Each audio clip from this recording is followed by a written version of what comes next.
How we doing, guys? Welcome to DT's Daily. Now, on today's show, we're going to take a look at the back pages and what is going on in the world of football. And the last piece of news involves Arsenal because reports are suggesting that they are showing an interest in Tammy Abraham. I represent my fucking self. How we doing, guys? Welcome to DT's Daily. That's right.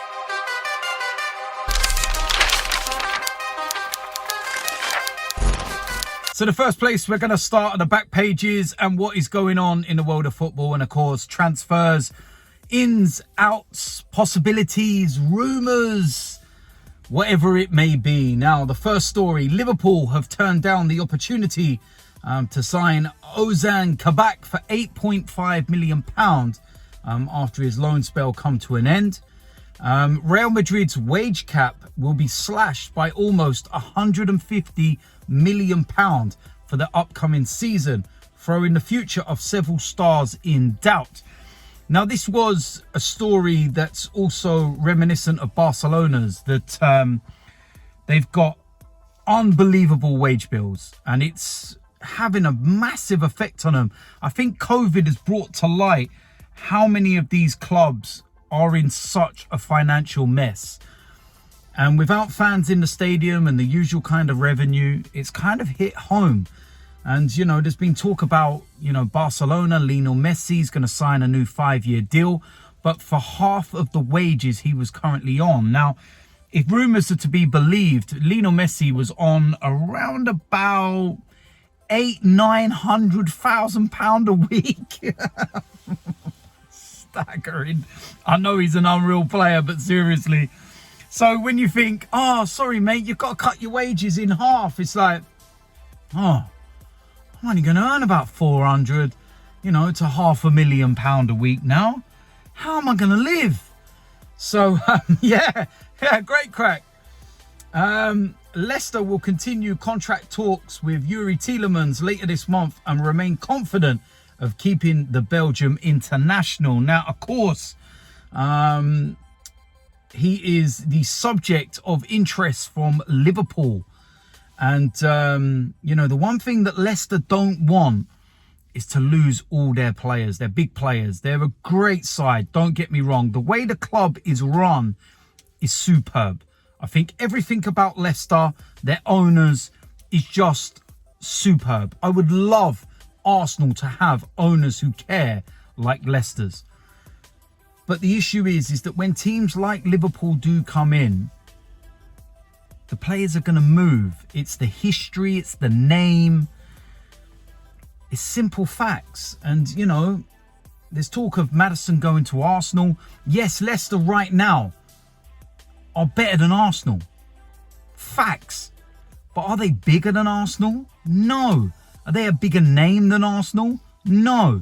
So that's the issue that Leicester will have, is when, you know, clubs come knocking for their best players, they ultimately end up moving on. And, you know, the one thing Leicester have done well, though, is that when they have lost players, they've ended up replacing them and, you know, being able to bring someone in for half the kind of price that they've sold a player for. You think of Harry Maguire, how much they ended up getting for him, you know, and the replacements that they brought in. I don't think that they're worried in any way, shape or form, are they? So I think when you look at that, yeah, it's not too bad, to be quite honest with you. England star Kieran Trippier is desperate to return to the Premier League this summer, as the right back waits to see whether or not Manchester United will make a new bid for him. Now, that will be very interesting to see whether Manchester United go in for him. What will Manchester United do if they ended up signing him? Because obviously you've got to think to yourself, they've got Aaron Wan-Bissaka. So what's actually going to happen there in that respect? It's an interesting one. Newcastle United believe they are close to finalising a deal that will see Arsenal's midfielder Joe Willock return to the club, and are also interested in signing Chelsea's Conor Gallagher. Now, the Joe Willock situation, this one confuses me a bit, because you sent him on loan to Newcastle and he clearly proved himself. He was exceptional at Newcastle. Why do you need to send him back to Newcastle on loan? What do you need to send him there for to prove? He's proved himself. Cough up the money, buy the player that you're interested in, or don't. Where's this loan coming from? Where's all this, you know, got to be there for another season and everything else? I don't get it. I really don't get it. Manchester United fear Rennes midfielder Eduardo Camavinga has his heart set on a move to Spain. Look, I think we already knew that. That's why I was quite surprised when I see, you know, Manchester United's name being mentioned. And I was thinking at the time, is it a little bit of, you know, agent talk, a bit of, you know, what they do to try and, you know, bump up the price of the player that they want to move somewhere else, etc., etc. But yeah, it's one of those ones. It's interesting, but yeah, it's what it is. Now, last piece of news, and this is a very interesting story for me. I don't know how I feel about this story, if I'm being perfectly honest with you, but Arsenal have added their name to the list of clubs interested in signing Chelsea striker Tammy Abraham. And that's according to reports. The 23-year-old has barely featured for the Blues since Thomas Tuchel's arrival in January and made just 2 appearances for the club after the middle of February. So it's very evident that Thomas Tuchel doesn't rate Tammy Abraham, doesn't believe he's part of his future plans or anything else. I think he was completely left out of the whole entire squad for the FA Cup final, and there was some talk at the time saying how harsh it was on him because he was one of the players that helped him get there. But listen, Thomas Tuchel, you know, is a ruthless manager, and he's going to do what he wants to do and what he feels is best for the team. Some of the rumours that are being mentioned are that Tammy Abraham is being used as a make-weight along with Callum Hudson-Odoi in the bid for Borussia Dortmund's Erling Haaland. Now, do you know what? Callum Hudson-Odoi and Tammy Abraham, I think, could go to a Borussia Dortmund and actually do really well. You've seen the history of what Borussia Dortmund have done with young players and English players as well. Let's remember that. You got to think Jude Bellingham's there as well. So is that something,